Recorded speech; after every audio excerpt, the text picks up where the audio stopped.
Good morning, everyone. The Mission Committee of Derry Presbyterian Church would like to introduce today our speaker, Reverend George Chochos, the Executive Director of the Bethesda Mission. Reverend Chochos has an amazing story to tell about himself and about the work at the Bethesda Mission, which Derry Presbyterian has supported financially and with volunteers for many years. And I'm sorry, I don't have that exact number, but it's way over 25 years.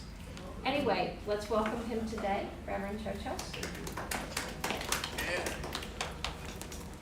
Thank you. Good morning. First and foremost, it's a pleasure to be here. It's always an honor to share about the work that's going on at Bethesda Mission, and also to share a little bit about my journey of how the Lord, I believe our sovereign Lord, brought me to Bethesda Mission. Also to those online, thank you for joining and watching this.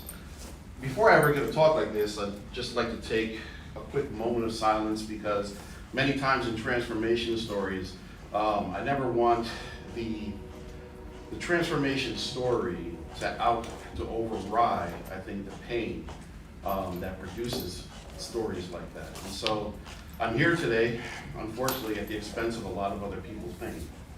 And I want to acknowledge that, and also take a moment of silence for those who are our brothers and sisters who are experiencing homelessness and addiction.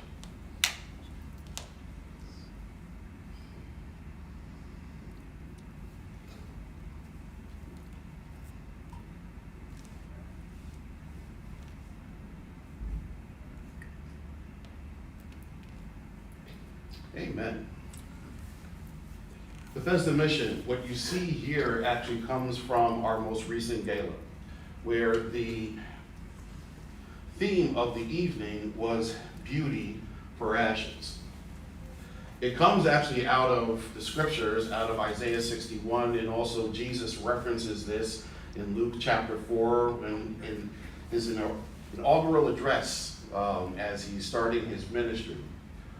And without going through the whole text, just some of the context, it's understood that the text is written to the Israelites while they're in captivity in Babylon. And when we read the scriptures, and what we know from history is that actually when Nebuchadnezzar came through, he burned the whole city to the ground. So imagine, as you're being led away, you're probably at the worst moment of your life, as you watch your whole life reduced to ash. And then you find this scripture. And it says, provide for those who grieve, to bestow on them a crown, and to give them beauty for ashes. Bethesda Mission, God through Bethesda Mission has been taking the ashes of men, women, and children that come to us and making it something beautiful for the last 111 years. A group of Christians got together in 1914 and they decided to start what is today the Bethesda Mission. If you've ever seen our men's shelter, it used to be a YMCA that was built in 1902. It was purchased in 1934, and since then the ministry has grown. But our mission is very simple: reaching into the community, one man, one woman, one child at a time, offering the love of Christ in tangible ways. And so how do we do that? We want to do that through our ministries. Bethesda in Hebrew means house of mercy. You can actually find it in John chapter 5, where there's someone for 38 years who's been a paralytic, and Jesus heals him at the pool of Bethesda, a place for hope and a place for healing. And at our men's shelter, we shelter just about up to 100 men. And any given night, we have 2 levels of programming. One, if just for somebody's experiencing homelessness and they need a place to stay and some clothing and some food, we make sure that we take care of those needs. But then there are those that are dealing with various forms of addictions or just want to work on some issues inside of their life. So they can go into our recovery programs. And they're not so much time-based, but they're based on progress. If somebody is working towards a goal, and by working towards a goal, this is what we mean at Bethesda Mission. Everyone that comes to us that stays in our programs gets matched with a life coach, and that life coach walks with that person during their time with us and helps put together a plan of action to get them back on their feet or to address whatever issues they have. If it's whether they need veterans benefits, we work with the VA, so someone from the VA actually comes every week. We also want to make sure that we're addressing mental health needs, so we have a mental health clinic. 12 years ago, a new wing was built onto, there we go, onto our men's shelter, where now we have a fully functioning medical and dental clinic.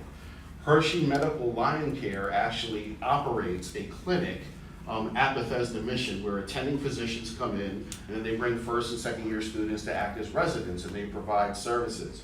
We also have a fully functioning dental clinic.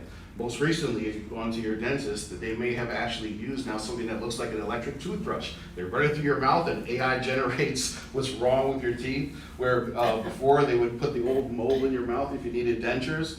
Now, through the blessing of one of our volunteer doctors, we're able to use a dental scanner now, which then lowers the time or shortens the time that we can service someone.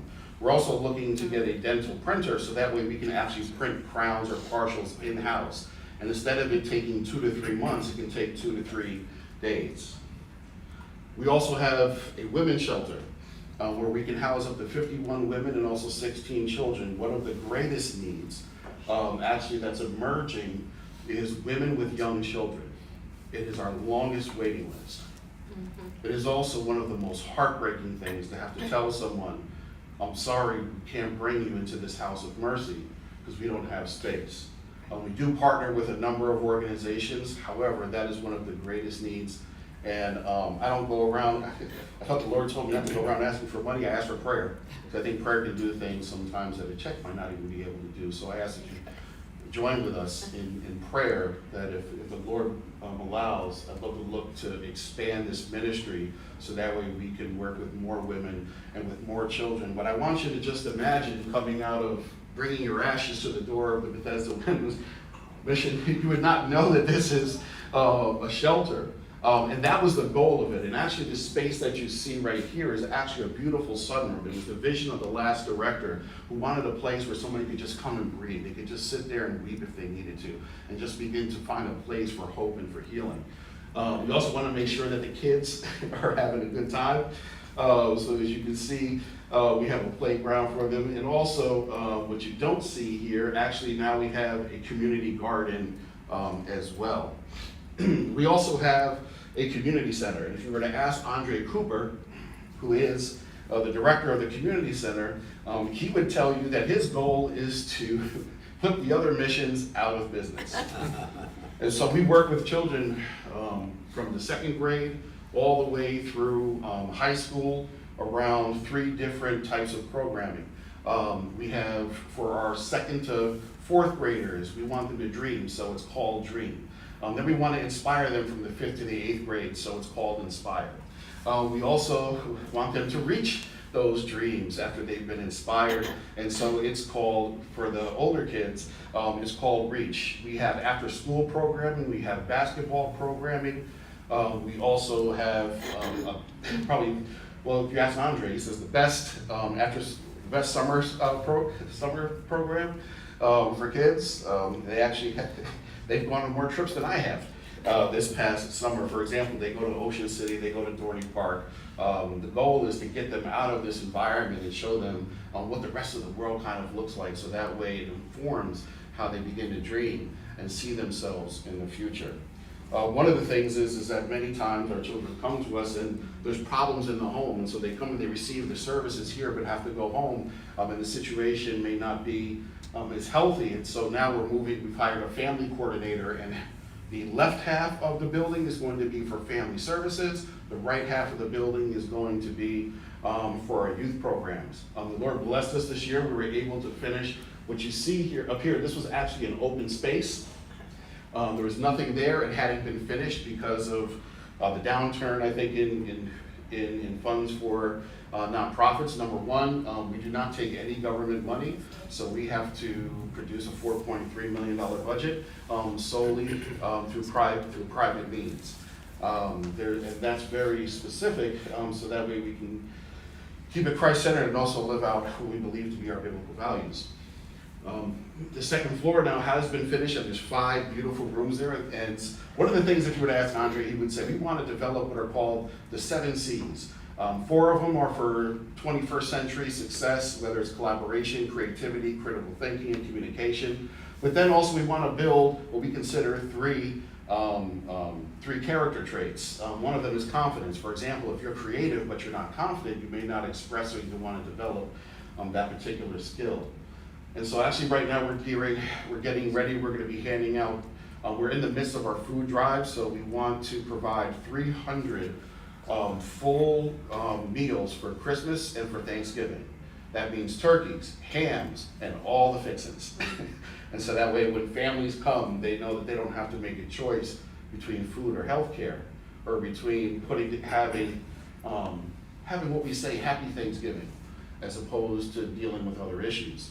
Especially as we're finding out with SNAP and HEAP. We are going to be putting together food bags because we also have a food bank on the West Shore where we give out close to $15 million worth of free food a year. We support a number of local food pantries. We partner with, for example, the Salvation Army and others. As you can see that there's bags here, so churches will come or food banks will come, or we even go and actually supply them. And again, we don't charge anything for any of our services. We offer all of our services for free. So people don't have to worry about where their next meal is going to be, or how their health care is going to be taken care of, or whether they'll ever have a new smile. Most recently, there was a story where a gentleman, he couldn't get a job in his field as a server because nobody would hire him because of his teeth. Now he has a brand new smile you would never know. And now he's continuing in his vocation. And there's something just about a fresh new smile, right? That touches people's lives. I can go on and on about that. But Rick and Jim, too, the dynamic duo that you see over here, they run the food bank. And we're also preparing food bags right now. They're going to be distributed this Thursday evening, this Friday morning for those in our community who don't have their SNAP benefits. And so that we want to make sure that no one in our area, under our watch, goes hungry. We take seriously what we think is at the heart of rescue mission ministry, even though I started with Isaiah, it's really Matthew 25, where Jesus talks about when I was hungry, you gave me something to eat. When I was thirsty, you gave me something to drink. When I was naked, you clothed me. When I was a stranger, you welcomed me. When I was sick, you visited me. And when I was in prison, you came to me. Notice it doesn't say what religion you are, what you look like, what your ethnicity is or your nationality is. We don't require anybody to be a Christian. Yes, we want to meet people with the love of Christ, but anybody that comes to our doors, we want to make sure that we're showing them the love of Christ. One more thing about the men's shelter, we also have a soup line where we feed about 300 to 400 people a day. So anybody that comes to our door can receive a meal. And the ministry actually came one day and said, you know what? You have a lot of this food lying around that you might have to throw away. Why not create a little grocery store? So now we have a little grocery store when you first walk in where our soup line is. So when somebody comes for a meal, they can also do a little free shopping. That has been a blessing to the community.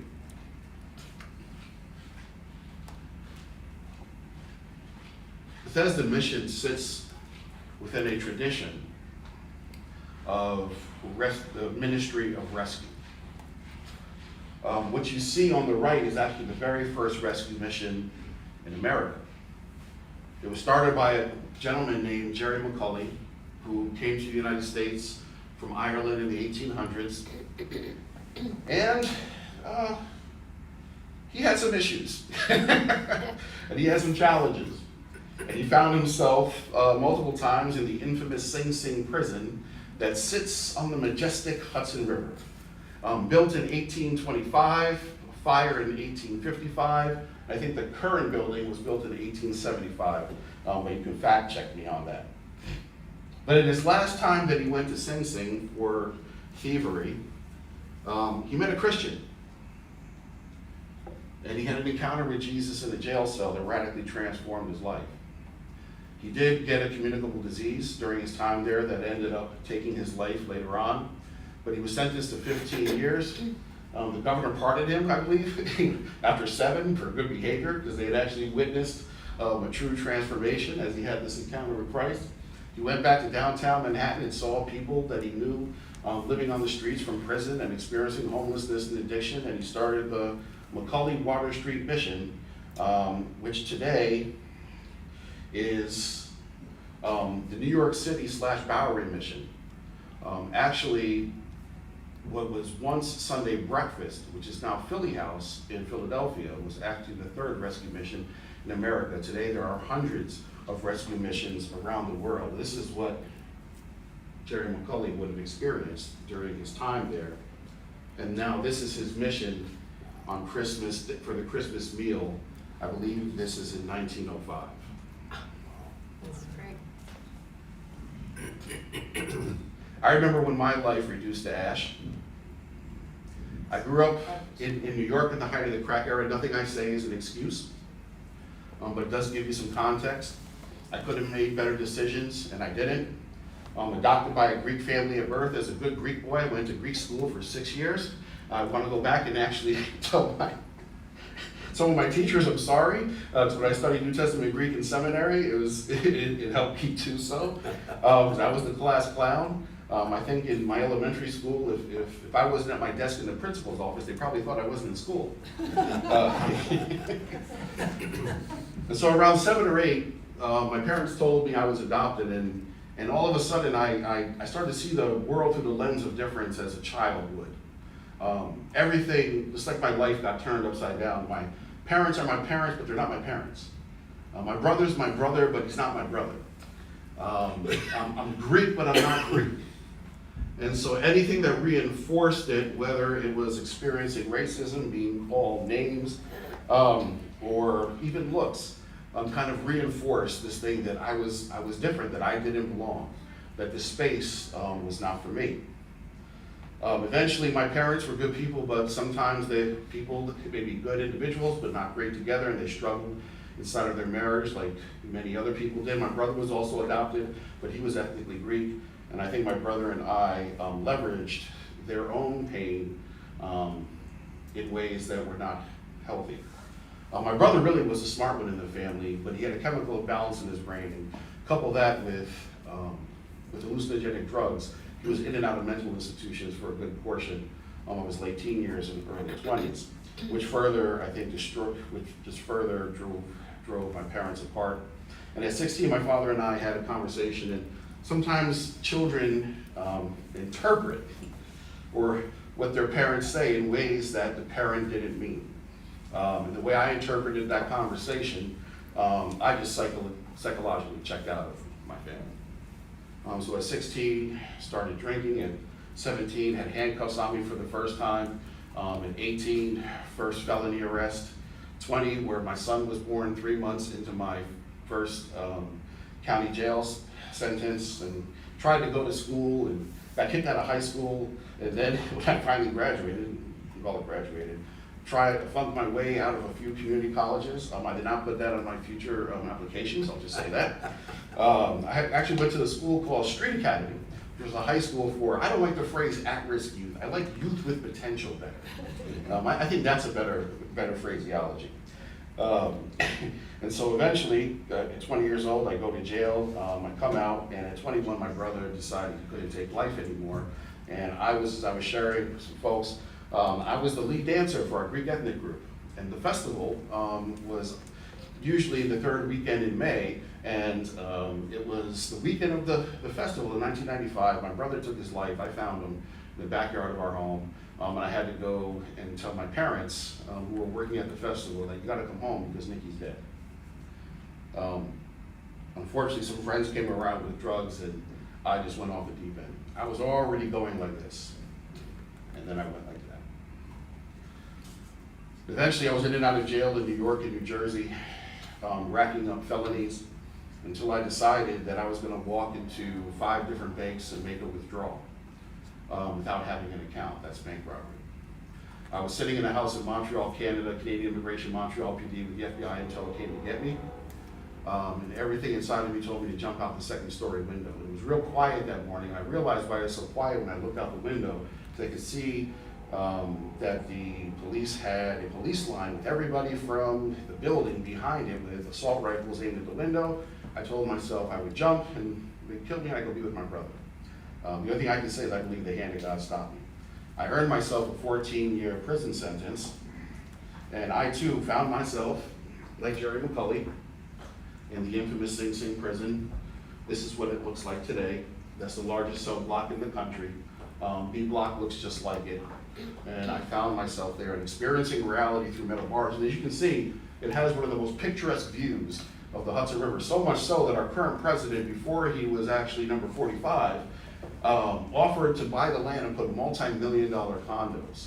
The Metro North actually runs through the jail. So you can imagine experiencing the beauty of the Hudson marred by bars. It made me critically reflect on my life, and I knew I wanted to change my life. I just didn't know how that was going to happen. When I reached out both of my arms, I could touch both sides of the cell, and it was me, 2 football lockers, a toilet, and a bunk bed, and somebody else. I recently went back there in 2020 and actually walked through this cell block and looked around and said, how was I ever in it by myself when one person looked like it was impossible for that person to be there? In my scholarship today, I raised the question, should time plus a prison cell equal justice? Is justice the sum of time plus a prison cell? And that's for another discussion. That's for another discussion, but that's just the question that I raised, because I don't know how you put people in there, many of us that through our own or through others have been broken, and expect people to come out whole.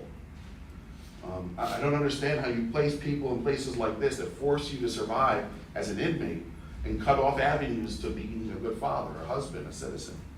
And then 95% of the people are coming home and they're gonna be our neighbors. It was actually, I was in a meeting with someone from the, excuse me, from the Federal Bureau of Prisons. It was the director at the time. She said the goal of correction should not be to make good inmates, but good neighbors. I don't know how we accomplish that with this. Eventually, what I know now and what I didn't know then was the 1994 crime bill that was signed into law by then President Bill Clinton, introduced by Joe Biden, had a provision in it that restricted people in prison from having access to federal Pell Grants. Federal Pell Grants was the #1 means or way or funder of the over 700 college and prison programs in the country. After people were ineligible through that bill, all the states said, well, we're not going to pay for it. It went down to 8 in the country, 0 in New York that I could take advantage of. Undergraduate programs, there was one program left though, a master's program offered at Sing Sing, offered by New York Theological Seminary, that was training men to be urban ministers. And I actually walked into, the wrong section of the chapel building and ended up in that master's classroom and thought God was playing a trick on me. I'm not sure I'm much smarter today, but I knew enough that you had to have a bachelor's degree to get into a master's program. Bard College, through the Bard Prison Initiative, came in and started offering college courses in Eastern Correctional Facility. They took 15 students out of 72,000 every year. I believe the Lord touched somebody's heart to send me to Eastern. Nobody told me about Bard. I got into Bard 4 years into my sentence. And 10 years to the day, I was back in that master's classroom with an associate's degree, 2 bachelor's degrees. God miraculously erased every dime, the tens of thousands of dollars that I owed for the bank robberies. And I think one of the reasons why is because I can use my life as a way to pay it back. I can never make up for what I did. Hopefully I can help people make better decisions than I did and stop generations of pain. And hopefully that's, at the end, that's what my life means. And so college changed everything. I mean, you can imagine my cell going from a 4x8 cage to a place for intellectual inquiry where I'm studying philosophy, theology, literature, sociology, you name it.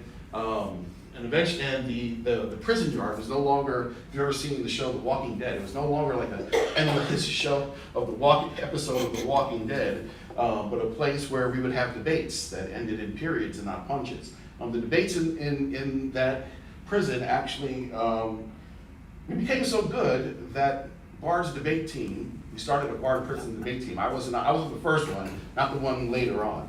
Actually beat Harvard's debate team. They came in and got beat. Cambridge came from across the pond. They got beat. Brown came. They got beat. They're 12-3 right now. And actually, I was on the Tevin Smiley show in 2016 to actually talk about it. It was in the Wall Street Journal. It was all over the place.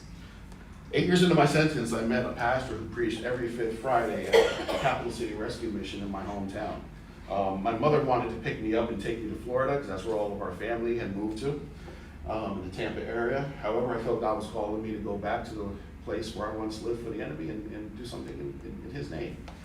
And so my first job was for $10 an hour for 10 hours a week as a chaplain. I had been a chaplain's aide in prison for 8 years before I got out, and I loved every minute of it. I made 10 cents an hour cleaning the toilets in the chapel, and now I made $10. I felt like I won the lottery.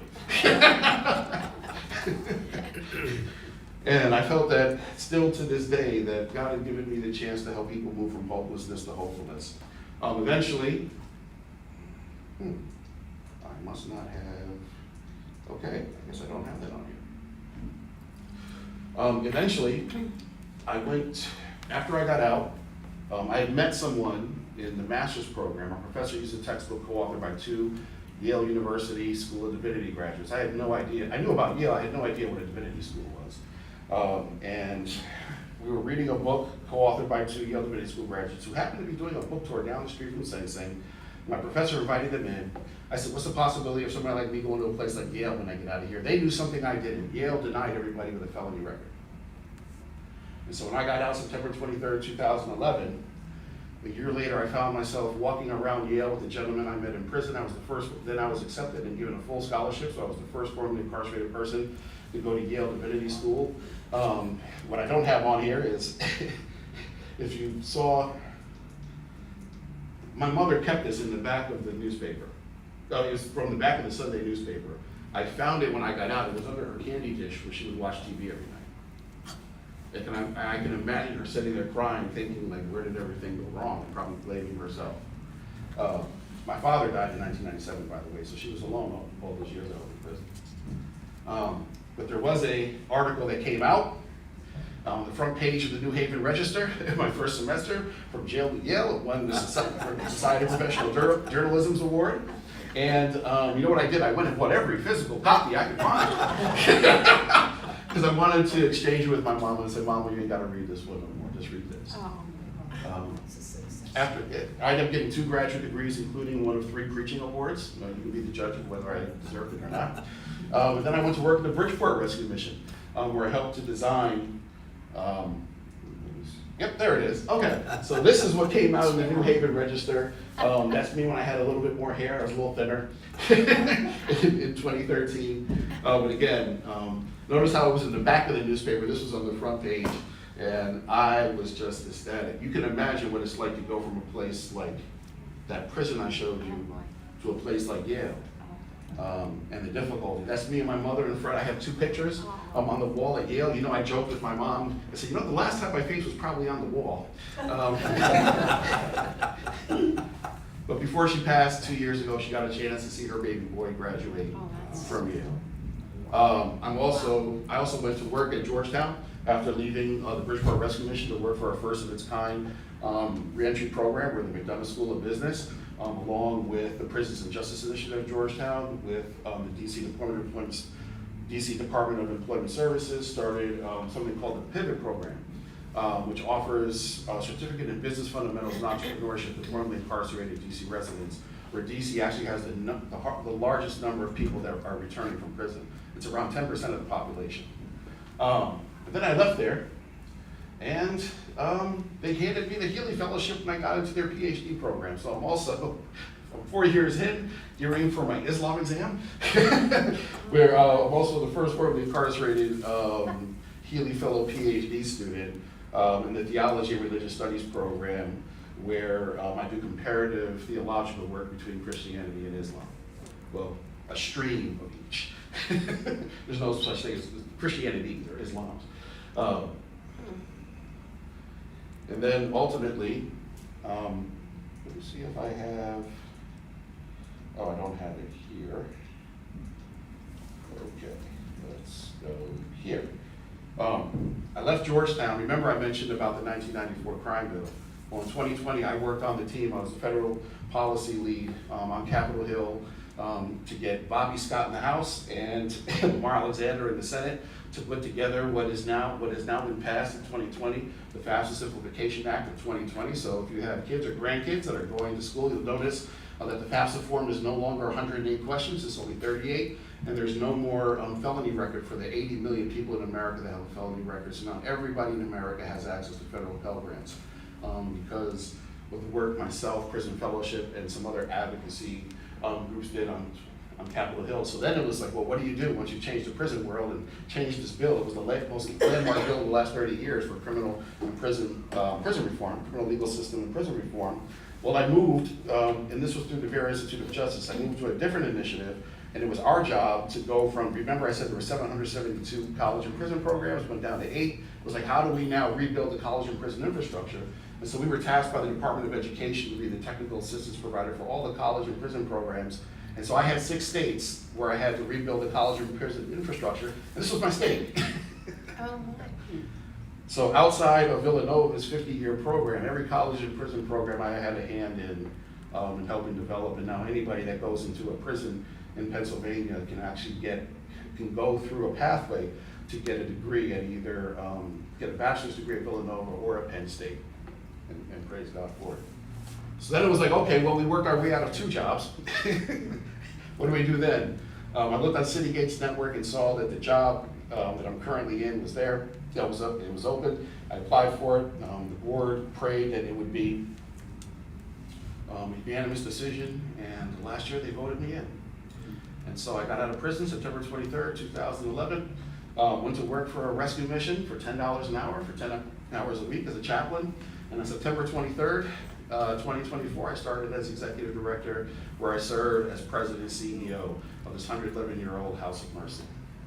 Most importantly, remember I mentioned my son was born during my first time in jail in 1994. We broke up in 1997, and in 2015, my wife looked me up online and couldn't believe that the 90s version of me was at a place like Yale. So she called to see if it was true. She felt God had given her a dream to reach out to me. And we met in April 1993. She called me in April 2015, and not after seeing my son from the time he was 3 until he was 21. I reacclimated with him. Got back together with my lovely now wife. And then he was, not even a year later, he was my best man when I married his mom. So now just briefly I want to talk about what is the future of Bethesda Mission. What does God want to do to continue to take the ashes that come to us and make something beautiful out of it? There's a verse in Habakkuk that says, write down the vision and to make it plain. So I want to talk about seeing with new eyes. We're getting ready to go into a significant men's shelter renovation where we want to renovate our chapel, our dining room, and our kitchen. I would also like to expand that because many times, unfortunately, shelters can, let me just say it this way. I believe our facilities should reflect the level of dignity we believe that our guests have. And as people created in the image of God, it should look as good, if not better, than where I would want to sleep. And so I want these renovations to radically transform our mission into a place that's inviting, where hope and healing can take place, similar to our women's shelter. Also, many times shelters can feel almost like I did when I first went to prison. I didn't know about the pathway. There was no pathway to the life I have today when I first went in. But as education came in through Bard College, as New York Theological Seminary offered their program, as people decided to come in from the outside who might have been scared to come into a prison and to meet with us, created the pathway to the life I have today. I don't want the mission to be a place where somebody's life is bracketed. It's like, oh, I have to go through this shelter until I can really get my life going. What I want to see is I want to see pathways to education, pathways to employment, pathways to long-term supportive and permanent housing, so that when somebody comes to Bethesda Mission, that they know that there's a pathway to a job that they can support themselves and their family, that there's pathway to education and professional development so they can develop the skills that they need in order to meet the demands of our 21st century workplace. And also not having the uncertainty of where am I going to lay my head after I leave this place. Because sometimes uncertainty can drive you to do things that you may not normally do. And so I want to remove that level of uncertainty so that people that know that as they go through our programs, which should also motivate, I think, people to actually kind of engage with our programs more. And so that way people can, we can be a pathway to what Jesus calls us to, which is the abundant life. He says, the thief comes to steal, to kill, to destroy. But I have come to give you life and life more abundantly. And I don't want our preaching to be preaching about a God that does that. And yet we have no pathway to it. Not under my watch. And so that's all I have. I want to thank you for having me. It's always an honor and a privilege to be able to share about Bethesda Mission, where our goal is to inspire hope. And thank you for the years and decades of support from Derry Presbyterian. It's truly an honor to serve. When I look over my life, I can't believe that I'm where I am. And this is the way I was taught leadership, and it was usually by men that had a life sentence. They said, George, the goal of leadership is to provide a pathway or to provide a way for people that you serve to go farther than you. So that's my goal here at Bethesda Mission, to see people that come to us as guests begin to envision one seemingly impossible future, to find the will to dream again, and to live into that abundant life that Jesus calls us to. Thank you for having me. Anybody have any questions? Yes. Yes. I have a question. The people that you serve the 300 meals for Christmas and Thanksgiving, how do you decide who gets those? Because there must be more than 300 people that would like them. Sure. So what our community center does, we get the word out through social media and through our other avenues. And then I believe that people will families will either show up or sign up. And usually, believe it or not, we get just to about 300, and that's about as many as come. So I believe that if we need to do more, we'd be able to. So we usually have a lot more food than people that come, but 300 is just the initial target. Well, do you have registration for people to use your food bank, or do they just come in and help themselves? So if somebody wants to, that's a good question. So at the larger food bank, suppose you're running a food pantry. You would reach out to me or to Jim Hutchinson, who's the director, and then we would then it's just a simple form, create a partnership, and you can start getting food through the food bank. So we make it as easy as possible for people to sign up to be able to receive food. Yes, I'll get you a second, please. Oh, could you speak of presently how your mobile mission is running? We had several volunteers through the years, but then COVID helped to shut us down, obviously. Notice the one thing, if I ever forget anything, that's the one I It's- do. So we have a mobile mission that goes out Thursday, Friday, and Saturdays to people experiencing street homelessness. Notice I don't say they're homeless people, because I don't believe that's what people are. I mean, the homeless shouldn't define who somebody is. That's kind of what adjectives do, right? They kind of limit it now. Anyway, they're just people created in the image of God. So they're in a state of experiencing homelessness, and our mobile mission goes out to be able to provide resources, whether it's food, whether it's clothing, or other items to people experiencing street homelessness. And we've been doing it for a number of years. In the back, and then Where is your community center located? our community center is on Her Street. So it's on the corner of 15th and Her. Also known as Route 22. Yes, sir. I was going to say, that's one of the most uplifting and inspiring life stories I've ever heard. Me too. Yeah. Absolutely sensational. Yeah. And thank you for coming to Harrisburg. But one question is, when contributions are made to Bethesda Mission, Yes. can they be made for the community program or women's shelter, and money can go to those? Sure, so we have designated or undesignated monies, also known as restricted and non-restricted. So if you just send a general gift without any specifications, it'll go into our general operating funds, and we decide and we discern, obviously through the board, which is my boss, and staff, on how best to use it. You can also designate your money specifically for a specific ministry, whether it's our food bank, whether it's our community center. You can even target it for specific programs. You wanted to go to, say, the communications room. So as I mentioned, on the second floor, we have 5 buildings that are going to be dedicated to C. So for example, we're currently seeking funding to be able to build the communications room because we want it to look just like as if you went into CBS or ABC. And so that way we can teach children how to produce content, how to edit content, and develop that type of skill. And I want to create a podcast or video podcast called Mission Moments. One of them is going to be Follow the Food, where we actually go from the from the food bank all the way to the table to where somebody is blessed with it. Because one of the things I'm learning that even from our neighbors is most people only know us for our shelter. They don't know the breadth Yes. of ministries that we have, You're and right. services that we offer.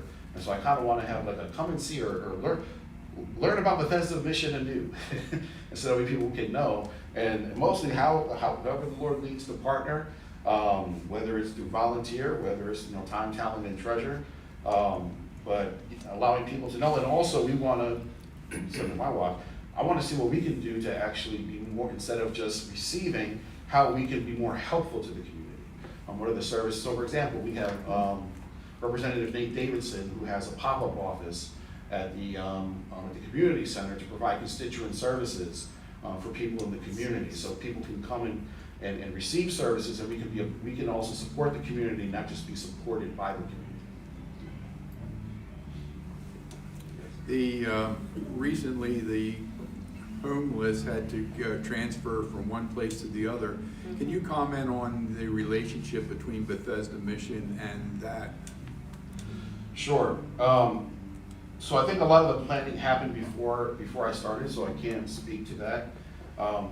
What I can speak to is, I think projects like this, they come from a place of right intention. But the question I have is, were the people that they're going to be serving and moving involved in the decisions, and also we're involved in conversations about what are the needs of the community. Many times we've noticed when we go out with our mobile mission, we think we know what someone needs, and then we try to provide it. And many times it's like, oh, I don't need that, I need this. And so I think there's a good intention behind it. The thing that we will do at Bethesda Mission, through our mobile mission, we will serve the community there, but we weren't actually involved in what it, to my knowledge, we weren't involved in conversations of what it should look like. Yeah, I was just wondering why folks in that particular setup would not come to Bethesda, or do they? For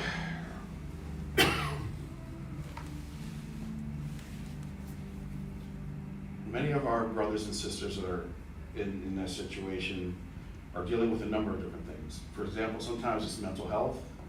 You may not want to come into a congregate setting where now you're in a dorm style, or you may not want to follow the rules. And so there's a number of reasons why someone may not want to come, but we offer our services when we go out to anybody that wants to come to Bethesda Mission. And then there's just those that don't want to be in that type of setting. And so the mobile mission is there to try to serve them, and also our soup line kitchen, so anybody can get a meal that needs it. Yes. Can I just ask you how the mobile mission has changed? When we went out from our church here for a few years, we were going at 11 o'clock at night. And I'm pretty sure they said that has now changed, because we were going to try to engage again, but it goes at 6:30 or 7 or something to that effect? It does. Now I think we go out Thursday morning as well. So they added Thursday morning. It used to be just Friday and Saturday in the evening. It is a little earlier, and also we go out Thursday morning. We used to find like 4 different corners in town, so the tent cities and the homeless would come towards us, or where the tents were. How does that work now with the police against, or trying to curtail that? Yeah, I mean, that hasn't changed what we do. You still go to 4 different places, perhaps? I'm not sure exactly where I have, shame on me, I haven't gone out with the mobile mission yet. Okay. So I'm sure that it's probably, my understanding, because Larry is still running it, so it's probably going the same way. Yes, okay. I will, yeah. Could you give us a little background on the income side of your financial statements in terms of how much you get from contributions as a percentage of the whole versus government grants? And then within the government grants, how much of that is at risk right now because of the shutdowns in both the state and federal government? Sure, so we don't take any government funding. So that will not, so government shutdowns or restricting funds in certain areas doesn't affect us. What we are seeing though, and this is just in fundraising in general, is that individual gifts are going up, but the number of donors is trickling downward. And so the majority of our money comes from private donations, foundations, grants, and bequests. This year was a blowout year in terms of bequests. We budgeted about 400,000. We're at 1.4 million this year. However, you don't want to develop you don't want to put together a development strategy around whether people are going to pass away and donors. So we will be doing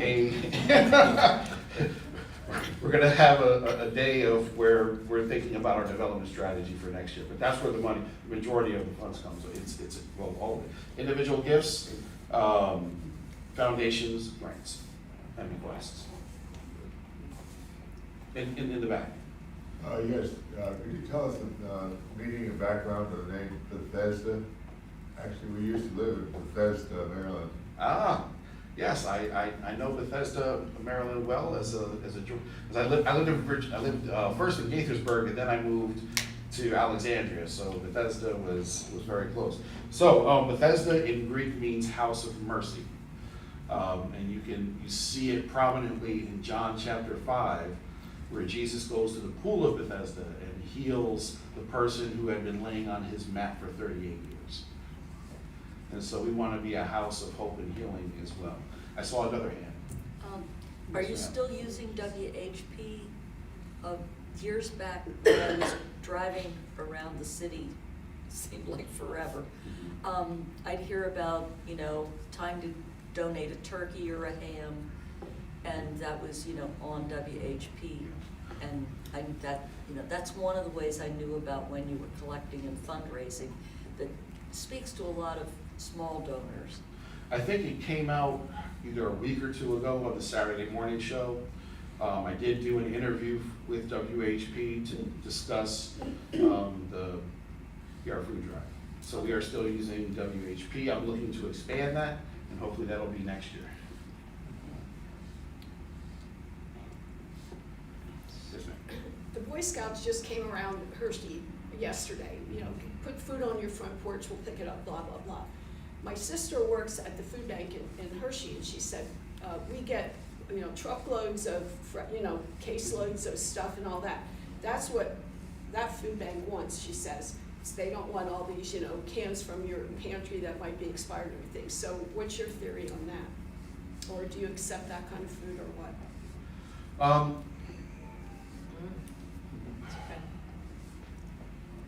It depends, I think, number one, how close it is to expiration, because we're a shelter, we can if we get something in and it's gonna expire tomorrow, we'd probably use it tonight. So we will take food in, and then we have a director of food services and an actual chef, and that person would determine whether we can use it or not. Oh, you can take it, just so we bag at a time or whatever. Exactly. Okay. We would All take, and then we would decide on whether this is something that can go to the bank, or is this something we need to use right now, and then it would be incorporated into meals for our guests and also through our soup line. Just a note for the Derry people, we actually will take leftovers from Easter breakfast. If we have more than a pan of egg casserole or whatever, I drive it up to Harrisburg and knock on the door and hand it over. And it's, just in the pans we cooked it in or whatever. So they are very liberal. They don't turn their nose up about a bag of bagels that we have left or anything. Exactly. it'll all get used. I mean, the needs in our community are huge. And so we could always, we'll never run out of food or meals to be able to prepare for people in our community that need it. Anybody else? Okay, we thank you again. Thank you for having me.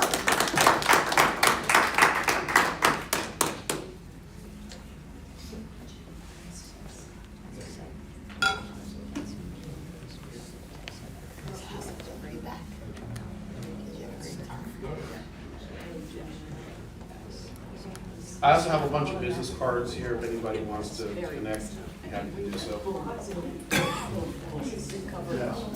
Thank you so much for sharing. Oh, thanks for having me. Yeah, I missed the beginning. How do you say your last name? Chochos. Chochos. I think it's Chochos. Chochos. Is that up? You know, it could be a lot. Yes, sir. Thank you. My name